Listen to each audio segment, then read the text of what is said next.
বাংলাদেশে কোটা সংস্কার আন্দোলনের জেরে সৃষ্ট উদ্ভূত পরিস্থিতির নিবিড় নজর রাখছে জাতিসংঘ।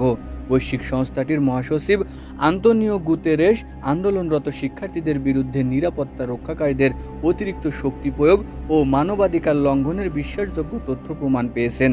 এর প্রেক্ষিতে তিনি গভীর উদ্বেগ প্রকাশ করেছেন। এছাড়া যে কোনো পরিস্থিতিতে পদক্ষেপ নিতে জাতিসংঘ প্রস্তুত বলে জানানো হয়েছে। ২৯ জুলাই মহাসচিবের মুখপাত্র স্টিফেন ডুজারিক এক ব্রিফিংয়ে এসব কথা বলেছেন। প্রথমে তিনি বাংলাদেশ ইস্যুতে একটি বিবৃতি পাঠ করেন, এরপর প্রশ্ন উত্তর দেন। শুরুতেই বিবৃতিতে তিনি সব ধরনের সহিংসতার দ্রুত, স্বচ্ছ ও নিরপেক্ষ তদন্ত পুনর্ব্যক্ত করেন এবং এর জন্য যারা দায়ী তাদের জবাবদিহি নিশ্চিত করার আহ্বান জানান।